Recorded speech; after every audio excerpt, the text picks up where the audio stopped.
И токму по студиото на Маестрално, во салонот за мебел или софа, на гостини дојде директорот на Скопската зоолошка градина, Ѓорги Галетановски. Здраво за тебе. Здраво, Илона. Верувам дека се чувствувате пријатно. Прв пат сте во нашето студио.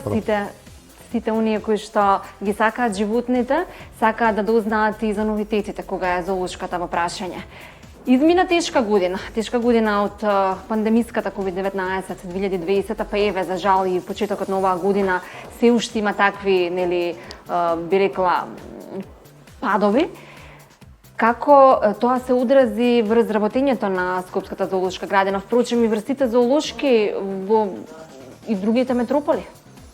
Верувам дека е секаде тешко низ светот. Ние осетивме многу негативно минатата година. Работевме со голем минус. Посетеност немаше околу 4 месеца. Беше тотално затворена? Тотално затворена беше 4 месеца, а трошоците на месечно ниво се многу големи. После од кога почнавме да работиме, да ни дозволија, додека тешко беше дека ги навикнавме посетителите на протокол. Со тие протоколи, со ограничена посета, уште се плашеа луѓето и уште се плашат да доаѓа. Среќа што е едно отворено и што пазиме на протоколите. И сега имаме посетеност добра, а оваа година сме далеку подобри од мината. Така. Како се однесуваат животните? Тие можеби не знаат дека е пандемиска година, меѓутоа сигурно чувствуваат дека нема посетеност, дека сепак тие инстинктивно можеби некако реагираат. Како тие се однесуваа изминатата година кога немаше луѓе тие месеци? Чудно ми беше мене, веројатно не сум имал такви искуства, но имав можност да шетам низ зоолошката кога е празно. Осеќаат и тоа премногу осеќаат. Друго име однесувањето кон работените, си играат цел ден, живеат друг начин кога нема никој. Како има подобро? Па мислам дека они се навикнати, животните се навикнати на посетители. Многу им беше чудно кога беше штама. Мислам дека се осеќаа како, знаете, сепак тоа се животни што се научени на гужва, на галама, на луѓе да работат со нив, да ги хранат. И мислам дека чудно им беше многу. Мислам дека им е подобро како што се навикнати во галама нонстоп со луѓе. Имаат одредено време за спиење, за одмора, вака шета и навечер излегуваат живеалиштата. Малце им беше чудно, одреден период. Веројатно брзо се вратија во нормала. Да. Беше есента беше отворена за посетители повторно зоолошката градина?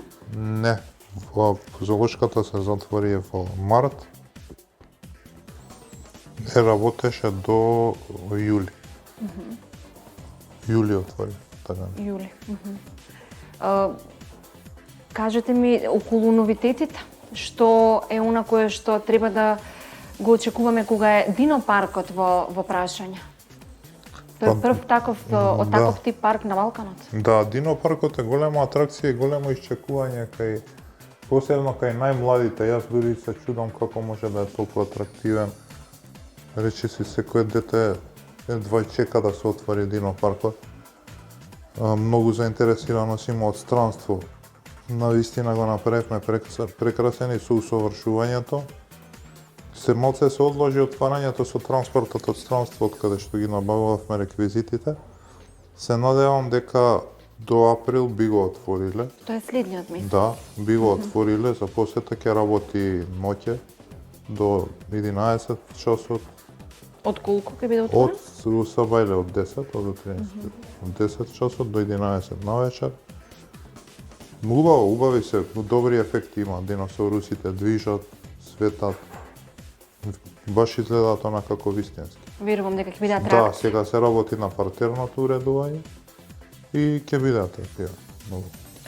Кога бев во некои други европски метрополи, нешто што барем мене ме фасцинираше беше аквариумот, огромни аквариуми каде што има и ајколи, каде што има и ретки видови на риби. Дали можеби во иднина ќе имате и не знам таков предизвик? Сакавме, ние го ставивме во проектот за 2021 градскиот аквариум.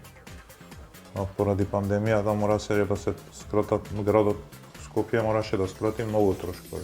Тоа ќе биде во склоп на зоолошката, кога би било? Да, имавме изработено проект, донација. но градот скрати многу трошкови и моравме да го оставиме за наредната година. Се надевам дека ако оваа година продолжи вака со посетеност, се надевам ќе го оствариме градскиот аквариум. Што е со пингвините?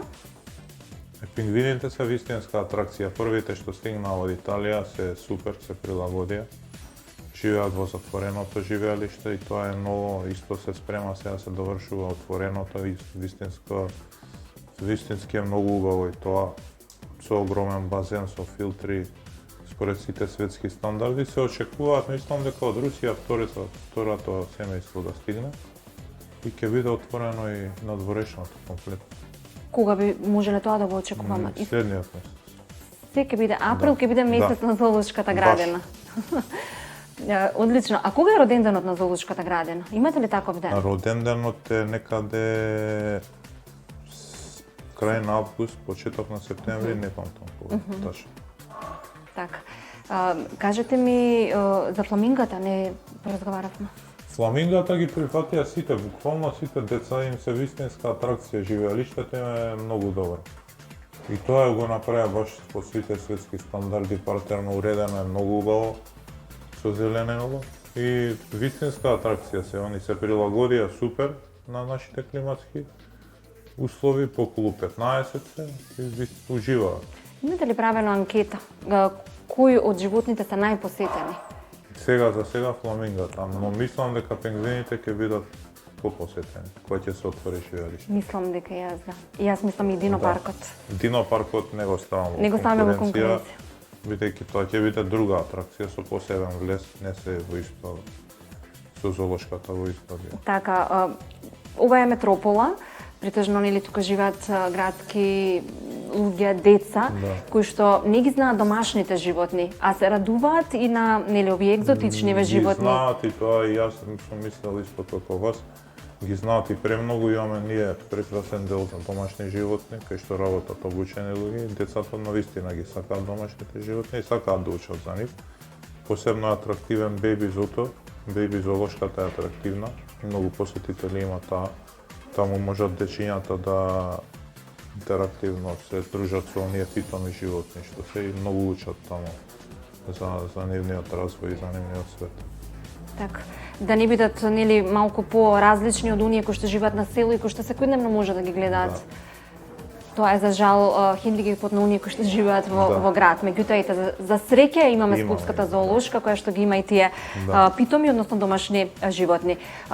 Секогаш кога сум била во посета на зоолошката градина, наидував на дечиња кои што буквално бодрени од своите родители ги хранеа животните. Дали е тоа и покрај тоа што пишуваше на табли дека не треба да се хранат животните, бидејќи тоа може да биде и кобно по нивниот живот. Тоа ни е вистинска болна точка што веќе трета година се обидуваме да ја санкционираме, ни успева делумно, на секогаш има нови посетители, со нови такви родители кои што ги напоменавте, што мислат дека ако детето им даде чоколада на мајмуните или на пингвините, мисли дека ќе ги нарани, тоа ја прави спротивната работа, не сваќаат дека они ќе го умрат тоа. И било кое животно, што ако му дадат поголема доза на шекер или на... Животните се хранат исклучиво по таблица. И ако е тоа ручано, голема е катастрофата да му се даде чоколадо или наполетанка или круасан. А смеат ли животните да јадат благо? Не смеат. Не смеат заситен шекер да јадат? Да, исхраната е строго по таблица.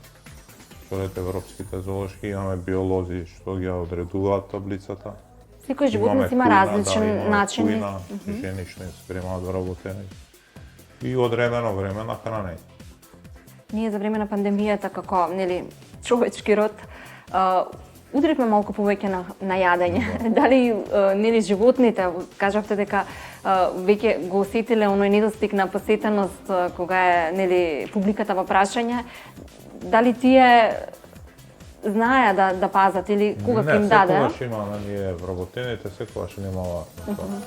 Никогаш редот не им е пореметен ни на јадење, ни на спиење, ни на одмор. Уште една работа колку тие се пред нас. Да, многу. Имало ли некој ден, можеби сте биле на патување или слично, кога не сте биле на работното место, да ви фалат животните? Па видете, не сум осетил, бидејќи освен службените патувања, јас доаѓам и за викенди во зоолошката. Малце е необичаено, но морам, затоа што посетеноста е тогаш голема и мора се да биде под контрола. Значи, до сега јас освен одмор што сум земал 2 пати, не ми се случило да не бидам присутен во текот на неделата. Така. Од каде љубовта за животните? Чувате ли Љубовта- животни?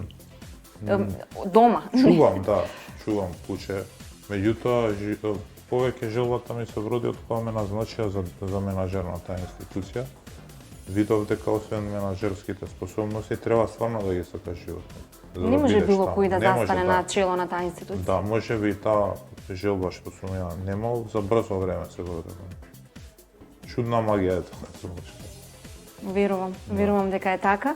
И можам да кажам, благодарам што не удостоивте со вашето присуство, да ги кажеме новитетите, бидејќи народот сака да ги слушне. Работите околу зоолошката градина и секогаш е интересно место за фамилиарно поминување на викендот, па зошто не? Верувам дека викендите се попосетени, бидејќи Викендите се многу посетени. Рекордни бројки, бидејќи доаѓаат посетители од другите градови, од натрешноста доаѓаат многу посетители од соседните земји, од првите градови на Србија, од Косово. Да, има и од на странство. сабота недела многу доаѓаат гости од Косово, од Србија. Бидејќи таму во близина нема. Треба да оди пример во Белград. Косово мислам дека и нема воопшто. ова има поблиску и Да. претпоставувам И дека ако сега подобро. некој живее во првиот град од Србија, поблиску му е да дојде во Скопје него до Белград. И доаѓа многу гости. Лани дури имавме и од Бугарија многу гости. Драго ми е што изминативе неколку години, откако сте вие на чело на оваа институција, се направија многу новитети и ја доближивте Скопската зоолошка до рангот на европските зоолошки Тоа ни градини. е целта. Тоа ни е целта, да биде под европското знаме. Се надеваме да помене пандемијата, дека ќе се остави. Маестрално секогаш ќе биде отворено за сите новитети кога е зоолошката во прашање. Благодарам исто и зоолошката за вас. Фала ви, ќе бидеме во контакт, а сега сакам да го најавам прилогот со она што го спомнавме и во самиот разговор со менаџерот на оваа институција. Тоа е Дино паркот, како тоа изгледа од една 3D варијанта.